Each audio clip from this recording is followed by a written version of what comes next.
a sandwich. If I called a hot dog a sandwich, do you think that you would be fine with it? If not, then why? Let's bust this wide. Mary, Carrie, Kelly, oh my, is it a sandwich? Well, let's decide. Hi all, time to sit down and pour yourself a bowl of fun. I'm your producer, Matt Ardell, and I'm as excited as a tiger playing football to hear today's guest because they're great. It's time, order up. Oh my God, pour yourself a bowl of fun. I have been waiting, because this, of course, is the start of our new season of episodes. I was waiting how Matt was going to introduce this. I love that bowl of fun. It's perfect. I am your friend, your pal, Kelly Zemnikas.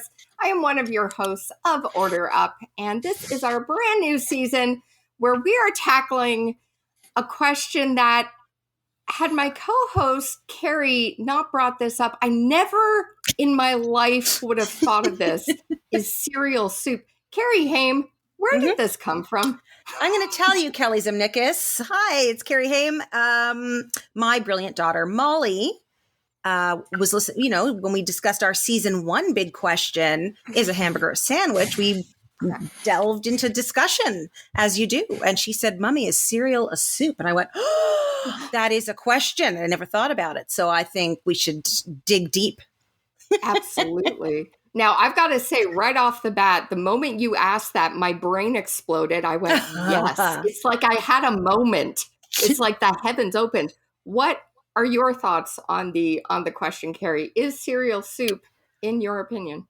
I had never thought about it either. I want to say no, because to me, soup is something different. Although I know there are cold soups, there are hot soups, and there are creamy soups. So as I was thinking, the milk is a problem, but it's not a problem in a soup. So I'm going to give it some time. I'm not going to make a decision today.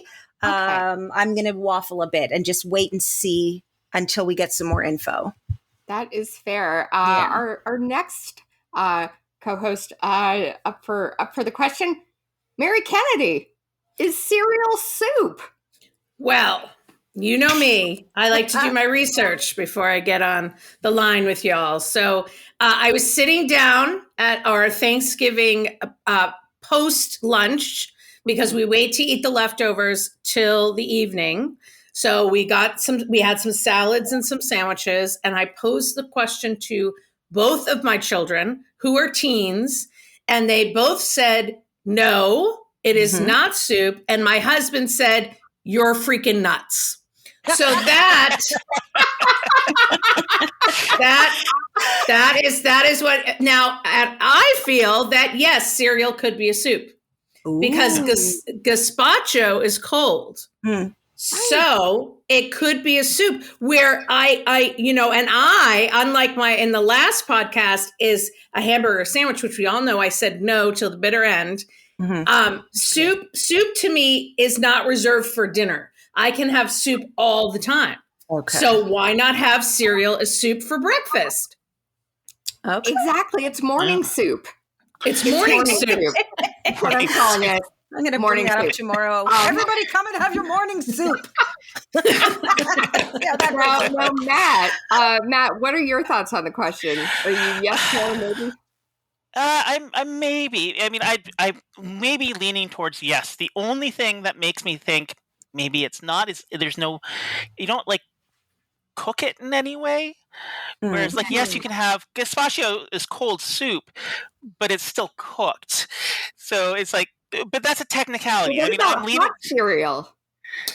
Well, porridge. Yeah, I could see porridge being a soup for sure. Just a very thick, viscous soup. But yeah, I don't know. I'm leaning towards yes. I'm on the fence, leaning towards yes. Personally, so I'm a little more determined than I was with hamburgers, whereas more zen about it, the Polanski method. Yeah. But in this case, I'm sort of yeah. Okay. I dig that. Now, as we did in season 1, you provided us with some interesting facts on the topic. Do you, sir, today have any cereal or soup facts you want to share with our listeners? Sure, I have some cereal facts. Yeah. Now, I mean, when people think of cereal, they think of either like fun sugar bombs or like healthy, boring granola. But I am here to share with you that even the most healthy of cereals can still have some spicy facts behind them. So, okay, if I was to say like, what do you think of when I say like, what's a healthy cereal? What are the things that pop to your minds? Special Cheerios, Rice Krispies, things like that. Taste-free cereal? Taste-free. Yeah, basically taste-free, healthy. No sugar. Yeah. No sugar. Yeah. So, I mean, for me, it's Special K, which is a brand of, like a variant of cornflakes. Mm-hmm. Now, the Kellogg's family have actually been around for a very long time. The company was founded by Dr. John Kellogg, born in 1852, died in 1943, much later than I expected. And you'd think, he's a doctor. He's a man of science, out to create healthy breakfast options. And you're kind of right. He was a health and welfare guru. And while he was a proponent of some things that were great, like germ theory, for the most part, he was a mustachioed Gwyneth Paltrow. And he was a super sketchy dude pitching some very dubious science and woo. And like Gwyneth, very into flavored enemas. And also eugenics. So yeah, he was kind of a monster. Oh my God. Now, he is a hardcore Seventh-day Adventist. He and his brother, Will Keith Kellogg, and they started a series of sanitariums that were used, a technique of composite physiologic method comprising of hydrotherapy, phototherapy, thermotherapy, electrotherapy, mechanotherapy, dietetics, physical culture, cold air cure, here we go again, eugenics, and healthy healing. So in short, they'd suntan you, then beat you, freeze you, drown you, electrocute you, burn you, and brainwash you until you were clean. One of the things that they were really intense about, though, was living a chaste life, because they felt solitary vice was the path to a vile practice and led to poor digestion. Because that's what was important here. Solitary vice led to poor digestion. And in addition to tying people's hands up with bandages and putting cages on people's bits and bobs, they just did some horrible, monstrous things. And so, and then created cereal? And created cereal? What? Cornflakes were created as part of a treatment to keep boys from self-vice. But there was a movie. Do you guys remember this? There was a movie a number of years ago. I think Matthew Broderick was in it. What was it called? Road to Wellville. And it's bonkers. Yeah. It's about this whole story. I don't know how historically accurate it is, but it's a little nuts. So Matt, is that where like Snap Crackle Pop come from? Snap Crackle Pop came from. So what happened?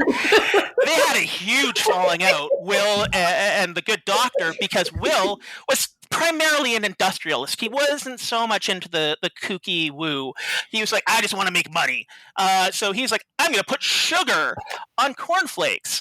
And they had a big fight. They stopped talking to each other. They went their separate ways. And that's how we got like Rice Krispies, and Snap Crackle Pop, all of these things. And more evidence that Victorians were weird. I'd say so. Jeez. Oh my God. I'm never having cornflakes and bananas again. That's off the list. It's off. It's off. Wow. That's a fact to throw at us to start off a new season. Holy God. Right. All righty. I think I'm having a hot flash as we speak. This is all right. Good times, Matthew. Nothing nice like it was just a family sitting down to cornflakes and bananas talking about a good morning we're going to have. No, we've got, okay. No. Right. I'm pretty sure that Dr. Kellogg would consider the bananas somehow wrong. Just like that's just too not right. You're not allowed to eat that. Oh man, that's crazy. Cereal, so many layers. So many layers to cereal. We of course are bringing on this season a bunch of new guests to talk about if cereal is in fact soup or not, in their humble opinion. I'm so excited to get started. Who is our first guest, Carrie? I'm very excited. I cannot believe this amazing person made time to see us today because she is a powerhouse. She is an American comedian, speaker, television and radio personality. She's an actress, an author, an entrepreneur. She, since entering the comedy scene in New York City in 1998, she performed both live audience warm-up and she was a guest on the Oprah Winfrey Show. Hello. And for Showtime at the Apollo Theater. Can't get bigger than that. She is one of the most sought-after speakers for both college campuses and corporations in the areas of diversity, leadership, women, team building, and motivational speaking. Her company, Inversity Solutions, has in fact revolutionized and transformed the way companies and universities address diversity and leadership. This is fascinating to me. And we're so honored she made time to be with us today. Please welcome Karith Foster. Yay! Thank you so much. Can you guys hear me? Yeah. Yep. Okay. I keep messing with I have this new microphone and I accidentally hit the mute button at first. Oh no. But now I'm good. I am so thrilled to be here with all of you. What an absolute treat for me. Thank you. This is great. I'm so happy to see you and have you join us. I'm so excited to get into the questions. Before we begin, though, Mary's gonna be interviewing you today. I gotta ask, what was the craft service like on the Oprah show? Was there any cereal? So I did the show. I was a virtual guest. So they Skyped in because she was in Chicago and I was in New York. So it was what was in my cabinet. So it was all right. You know, to be honest. I'm a pretty decent shopper. So, you know, I didn't have any Raisin Bran. Sorry, Mr. Kellogg.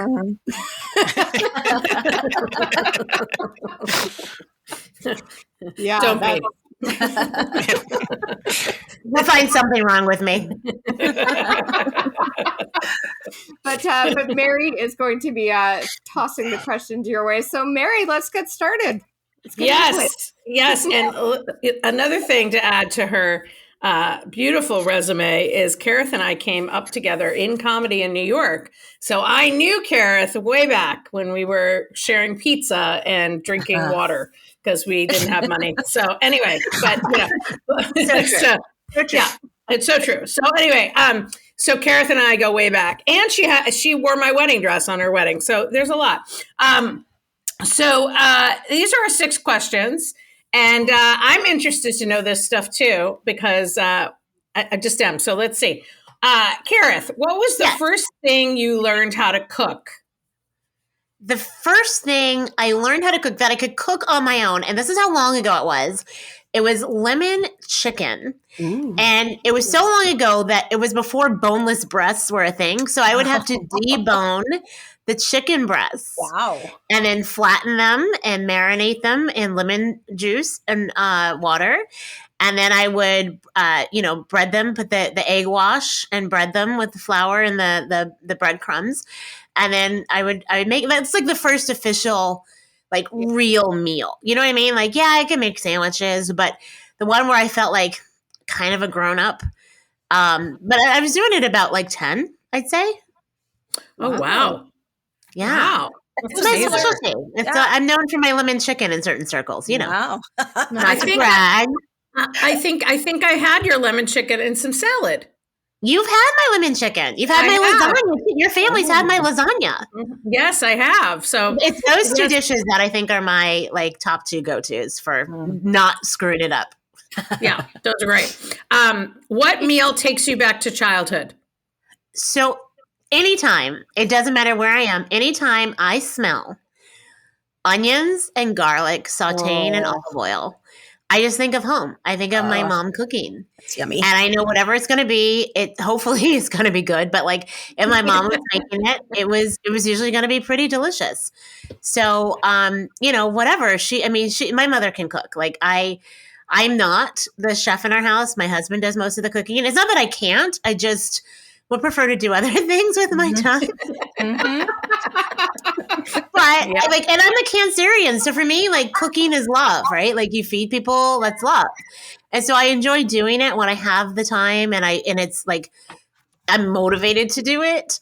But my mom, that was just what she did. Like my mom she was a great cook. And I think part of me, like the hesitation with it is because I was a little intimidated. Like, I don't think I'll ever be as great a cook as she is. So I don't even try. You know what I mean? Like, I have no idea how to make a turkey. Like, no clue. Like, none.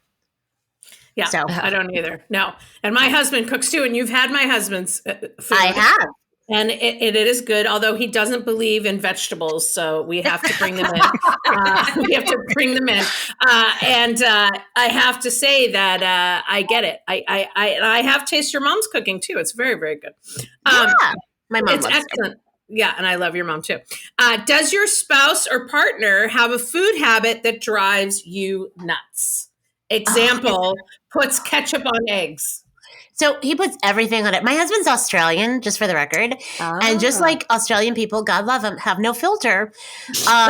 They also have a propensity to just crazy stuff on their food. Like they will put eggs on anything, like a burger. Like it's not uncommon to just get a regular burger with eggs. Like anything with like, and sunny side up eggs, like the runny eggs that you can't control. And I'm a fan of sunny side up eggs, but he will like, he'll go, when you go to Costco and you're like, oh, starving, you got to get a slice of pizza. He will put all the condiments for the hot dogs on the slice. Like ketchup, I'm not onions. He'll put it all on there. Oh my Today, God. We made pancakes for brunch. And he put the bacon on the pancake, some avocado, some squash that he had like sauteed with onions, and then some eggs on top of it. And he ate it like it was nothing. And I'm like, like trying not to throw up. But that's what he does. And so it's like, I've accepted it. Like, what am I going to do? Divorce him because he eats weird shit? Oh, I'm sorry. I didn't mean to curse. But you know what I mean? Like, honestly, like, what do you do at this point? Like, we're already 12 years in. Like, that's what's going to make it like end? Yeah. I don't think so. So I just turned my head the other way, Does he make your children eat that food though? No, thank God he does not. But good. Okay. He doesn't discourage them from experimenting. Although they're like, Daddy, that's gross. Like my little one today goes, Daddy, why would you put avocado on your pancake? And he's like, well, you put it on bread and stuff too. He goes, it's just another form of a carb. And technically, I guess he's right. Like, he'd be a great person to come up with the next question, like super cereal. You can ask an Aussie. But yeah, it's just really, I've never seen someone make so many concoctions out of leftovers. Like, you know what I mean? Like, and just it's like random stuff. It's just, I can't. Like, maybe I'm a little OCD. And I think when I was little, I used to like have sections on my plate where my food was and couldn't touch. I'm not there now. Like, I've grown out of that. But definitely, like, so what he's like, I probably would have like passed out when I was a kid if I'd seen somebody eat what he eats.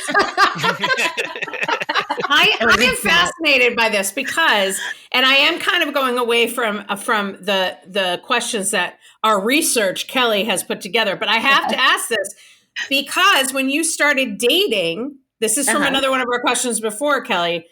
Did he do this when you were dating? Did you know this, or did this happen when you got married and it was too late? So he claims that I didn't think he could cook. And now he does most of the cooking. And he makes a really good bolognese, like vegetable bolognese, if there's such a thing, because there's no meat in it. He puts things together that actually end up working sometimes. But I feel like the more I've stopped cooking, the more he makes creative things. It's come after like I made the commitment of I do for sure. Yeah. Wow. It's like if MacGyver had become a chef and you married him. Totally. Yeah. Wow. Interesting. The things you find out. Whereas I knew before I got married, Charles hated vegetables, and he still does. But his colon is calling me and saying, please feed me some kale. I'm dying in here. So, anyway, moving on. What is your favorite? You could do what my husband did for me for my birthday and get him a colonic. Oh, so romantic. Yeah, that was my birthday present when I was 6 months pregnant. That was fun. Oh my. Wow. That's hilarious. Okay. This is an interesting segue to this next question. What is your favorite breakfast cereal? So honestly, it really is Raisin Bran because I was never a fan of the really sweet stuff. Like Frosted Flakes was too much for me. It was just too much. And I'd have to eat it like one flake at a time. Like I'm really weird. But Raisin Bran is perfect because it's the perfect balance of like not bland, but just enough like I don't know, like the flakiness to the sugar covered raisin ratio is just right. Like it's just right. It's not too much. It's not too little. It's like, it's like the bed that the little, like Goldilocks, when she found the little one's bed. Like that's how I feel about Raisin Bran. You know why? It's 2 scoops. That's why. Yeah.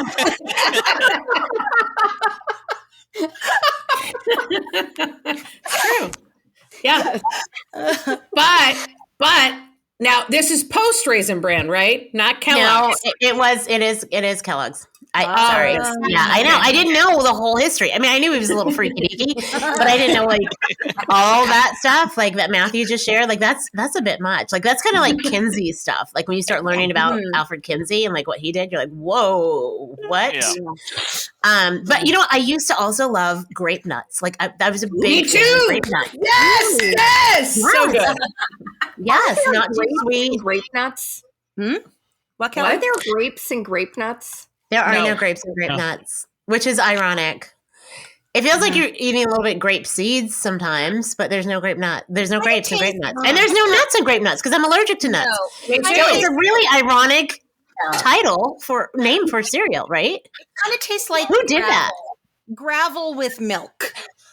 No. It tastes. You have to put the sugar on it because if you don't put sugar on it, and then you gotta. You like it without sugar, Kara? I wouldn't do it without sugar.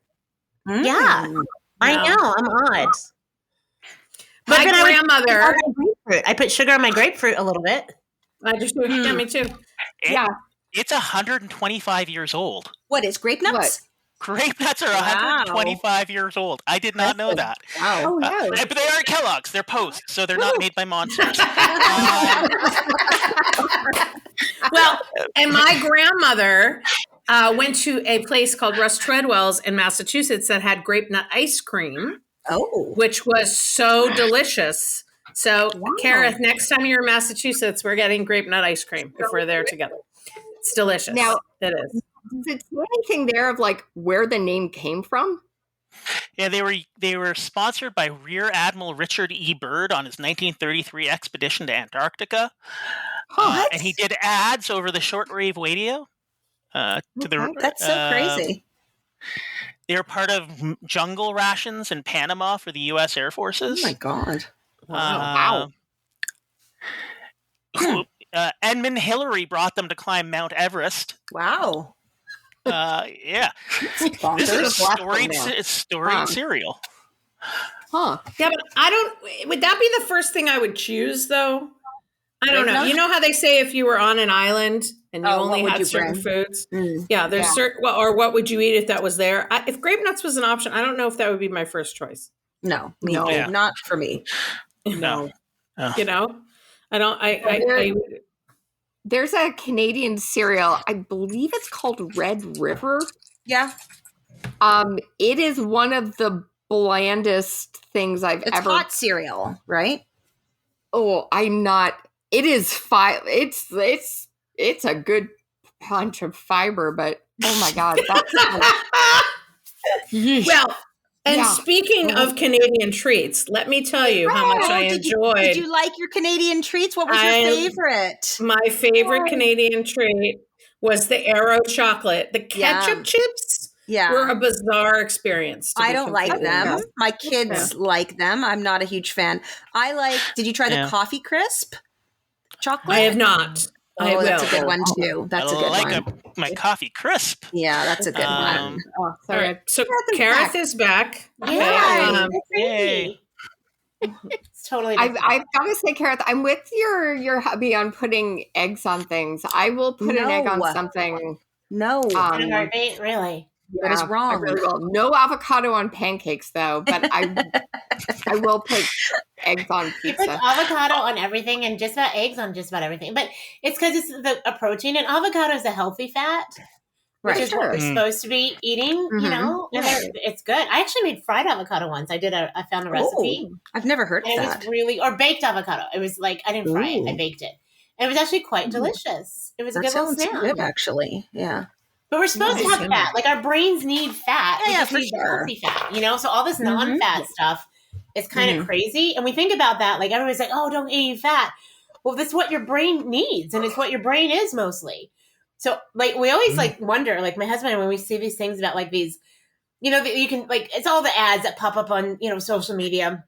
Do this to eliminate fat, and it'll attack the fat in your body. And we're like, but wait a second, if your brain is mostly fat, like what is it doing to your mind? That's why people are so stupid. That's why there's a lot of stupid people these days. That would make sense. Yes. Well, and speaking of added fat, my grandmother is of Irish stock, and she would put, going back to grape nuts, and then we'll go into our final question, she would put heavy cream in her grape nuts cereal. Oh, yeah, that's smart. I bet that was delicious. It was. It was like warm. Would you heat it up and have it be warm? Yeah, delicious. That sounds it was good. like she had soup. She had grape nut soup. There you go. And that brings us to our question, Karith. And is cereal soup? Is cereal soup? I am so torn about this. Like, I went through the whole thing like Carrie did, because, like, yeah, there's cold soups, there's gazpacho, right? I was going to say, well, soup isn't sweet, but sometimes it is if it's butternut squash or, you know, so sweet potato soup. Like, it's just, so I do have to disagree with you, Mary. I don't think I'd eat soup any time of day. Right? Like, I don't think I could bring myself to do that. I would have other foods, you know, that aren't considered breakfast foods any time of day for breakfast, but not soup. So if we're thinking about like timeline wise, like what would you eat in the morning? Soup would not be my go-to. Right? But I would have cereal for dinner, as I have had. I do. I have it often for dinner. Yeah. Right? I would have cereal in the middle of the night. I'd have it for breakfast. So I'm really, because cereal can be cold, warm, right? Malto meal, all that stuff. Oatmeal is warm. It can have a thick consistency. But I have to say, if I have to make a choice, I don't believe cereal is soup. It has many similarities. And it's like, you know what it is? It's like cousins. They're like cousins, like once or twice removed. They're so close. You know, they may even kind of look alike a little bit, but yeah. So they're cousins. They're cousins. Yeah. They're not siblings, not even step siblings or half siblings. They're cousins. They're cousins. I kind of like that. And I'm adding another thing to this. But what about when you have ice cream that's melted? Oh, no. And then, no. That's not soup. That is a crime. Okay. All right. That's all right. Hard. Well, but sometimes if you go to the Dairy Queen, and it gets soft sometimes if you get it. I know there's soft serve ice cream, but like the people who like my mother would get like Haagen-Dazs was her favorite, dark chocolate Haagen-Dazs, and she would let it sit till it got soft and like almost liquidy. And I'm like, why would you do that to this really brilliant, beautiful, expensive, high quality ice cream? Like, eat it hard. Like, I want to be able to put my teeth through it. Not that I don't have sensitive teeth, but you know what I mean? Like, that's real ice cream. Yeah. Yeah. All right. That's our other 6 episodes is ice cream. Because for some of us, and I'm also the person that if I bought it, I'm going to eat it. So if it melts, You're still eating. as mothers say, you get what you get and you don't get upset. I've had soup ice cream. Do you think Mary, do you think that melted ice cream is a soup? Yes. This is fascinating to me, Mary, because when we did season 1, I'm going to call it the Kennedy defense, Mary Kennedy defense, she goes by time of day. Time of day was very important to Mary because she said she would not eat a hamburger at lunch, but she would eat it at dinner. That's her whole reason why it's not a sandwich. So I'm quite fascinated that you've gone this flip-flop thing with the cereal and the soup, that you would eat soup at any time of day. I'm just fascinated. Well, but here's the thing. I would not have chicken noodle for breakfast, but I would have squash soup for breakfast because it's sweet. Wow. Interesting. That is I'm learning so much about Mary in season 2 already. And we just started. That was the original There's Something About Mary movie. Yeah. No, but I like the sweet and savory. Like for breakfast, it has to be sweet and savory. That's kind of me. I would. What? Go ahead. Well, I was going to ask you, Mary, is there any soup that you wouldn't eat? Like asparagus soup? Is there any soup that you're like, no, wouldn't even touch it? Well, any of the fish chowders, because I'm allergic to fish. Oh. Yeah. So I couldn't do fish chowder. I couldn't do Manhattan clam chowder. I couldn't do corn chowder. Now, corn chowder, hold on. If it's a sweet corn chowder, which I did have because I used to be an events planner, if it's a sweet curry corn chowder, I will eat that for breakfast. For breakfast? Oh my! Because it's sweet. Okay. I will have a sweet soup for breakfast. I would. Mm-hmm. Huh. All right. But if it's not sweet, I'm not going to have it for breakfast. Okay. But I will never have a hamburger for breakfast. That I will tell you.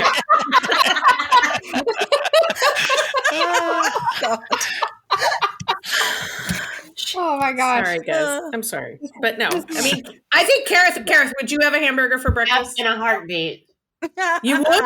In a heartbeat. I would have a hamburger before I would have bacon, eggs, and a pancake. Oh, you don't understand. Like when we go someplace and like the lunch menu doesn't start till 11, if it's like 10:45, I will wait 15 minutes. Right. So I don't have to have breakfast food. I really don't like breakfast foods that much. Every now and then I'll like my omelet, like an egg white omelet with like vegetables and like, spinach and mushroom and whatever with some Swiss cheese, of course. Like I love that, and hash browns. But if I'm not in the mood for eggs, I'm not a big fan of pancakes or even waffles. Like those aren't the carbs that give me a donut. I'll eat a donut any day of the week, which is part of my problem. Well, but I do remember when we went to brunch.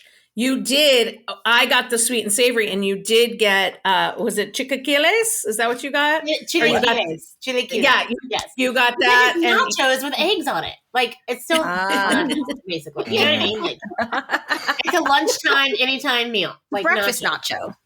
Yeah. Mm-hmm. Yeah. So you would I've never, well, you know what? That's true. You know what, Karith? I remember one morning when you were staying over, you did go to Arby's. She went to Arby's around 11 o'clock and got us all Arby's. And I was like, I cannot. Cheddar. Yep. That was my favorite go-to until I had my first baby and one of her diapers smelled like a beef and cheddar. I'm like, oh my God. Oh no. Oh, that's horrible. That's horrible. Well, I'll never eat that again. Thanks, Karen. That's a good place to wrap it up. Thank you, Karen. You know I love you. Karen Oh my gosh. Thank you, Karen, so much. So we are wrapping up episode 1 of season 2. It looks like myself and Mary are on yes, that cereal is soup. Carrie and Matt seem to be maybe, don't know. And Karith, my favorite answer, they're cousins. It's just we have yes, no, maybe, and cousins. Cousins. I love it. This is fantastic. Well, that has been Order Up, our first episode of season 2. Thank you all so much for listening. We're going to be back with more guests. We're going to figure out by episode 6 of season 2 if this is or isn't. This is, of course, very scientific. Once we're done this season, you'll know for sure. We're giving you the ultimate answer. But thanks for listening, guys. We'll be back next time on Order Up.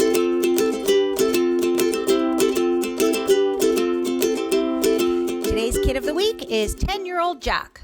Jack, is cereal a soup? No, because then milk would be soup. Is milk a soup? No, obviously not. Because soup is liquid with stuff with it.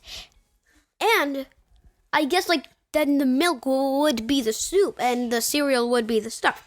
And you could just snack on cereal all that you want and you don't even need the milk. So it's not a soup. Thank you. Excellent points.